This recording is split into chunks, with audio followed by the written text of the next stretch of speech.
I was sitting at my desk when my boss laughed and said, "Management notices when people don't show up." 30 coworkers stared straight ahead. Nobody said a word. And in that moment, I realized something terrifying. These people weren't quiet because they agreed with him. They were quiet because they were scared. Scared of losing their jobs. Scared of being labeled difficult. Scared of a man who had absolutely no business being in power. So I smiled, opened my email, and destroyed his authority with one message. If you've ever been talked down to at work, if you've ever watched an unqualified person climb the ladder while better people were ignored, or if you've ever dreamed of standing up to a power-hungry boss without risking your job, then you're going to love this story. Hit that like button, subscribe, and settle in, because this is one of those rare revenge stories where knowing your rights becomes the most powerful weapon of all. I worked in one of those offices that looked modern and professional from the outside. Glass walls. Neutral colors. Corporate buzzwords everywhere. Teamwork. Culture. Growth. But underneath all of that, it was fear. Roughly 30 of us worked under one manager, divided into 3 teams. Most people had been there for years. Clean records. Solid performance reviews. Some had even mentored others. Which is why what happened next didn't just feel unfair. It felt insulting. One morning, an email went out. A promotion announcement. They had promoted an entry-level guy to team lead. Let me be clear about something. This guy had been at the company less than a year, had 0 leadership experience, had never managed anyone, wasn't even eligible under HR's own written rules. And yet, there it was. A shiny new title. While multiple qualified employees, people with spotless records, were passed over without explanation. You could feel it instantly. The air changed. Conversations stopped mid-sentence. People exchanged looks over cubicle walls. No one said what everyone was thinking, but we were all thinking it. You've got to be kidding me. Before the promotion, this guy was already known. Not for competence. Not for skill. But for sucking up. Laughing too loud at management jokes. Hovering near the manager's office. Agreeing with everything. Never pushing back. Ever. After the promotion, the dislike turned into something stronger. Resentment. Because now, the same guy who used to fetch coffee and nod along was suddenly leading. And he knew people hated him. Middle management knew it too. So instead of admitting the promotion was a mistake, they gave him advice. You need to find a way to get people to like you. That's when he announced it. Monthly happy hours. But not just any happy hours. These were described as not technically required, but you should think of them as required. The words alone made my stomach tighten. Because suddenly, people were panicking. Some had hour-long commutes each way. Some had young kids and needed sitters.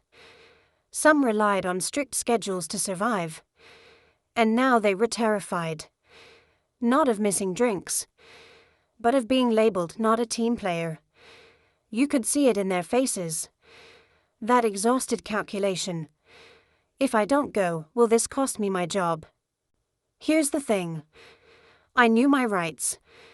We were hourly employees. If you're hourly, the law is very clear.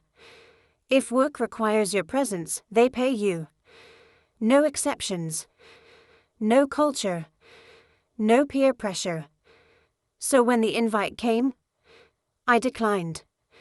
Politely. Professionally. And that should have been the end of it. But it wasn't. He stopped by my cubicle. Once. Twice. Then again on the day of the event. Each time with that forced smile. That "we're cool, right" tone. Hey, you sure you can't make it? It'd really mean a lot. Everyone's going. I didn't raise my voice. Didn't argue. I just said calmly, if I'm not on the clock, I won't be there. That's when his face changed. The smile dropped. He walked away in a huff. And I knew, absolutely knew, I had just made an enemy. The next day, everyone shuffled in. Hungover. Tired. Trying to look cheerful. You could tell nobody had actually enjoyed it. At 10 a.m., we had a stand-up meeting. The team lead started talking about how great the happy hour was. How amazing it was to see everyone there. Then, he looked directly at me and smiled. Some people, he said, need to work on being more social. My chest tightened. Management notices, he continued, when people aren't team players. The room was silent. He had just tried to humiliate me, publicly, for knowing the law. I didn't argue. I didn't defend myself. I nodded. Went back to my desk. Sat down. And waited. 20 minutes later. I opened my email. Subject line, friendly FYI. I addressed the entire team. Calm.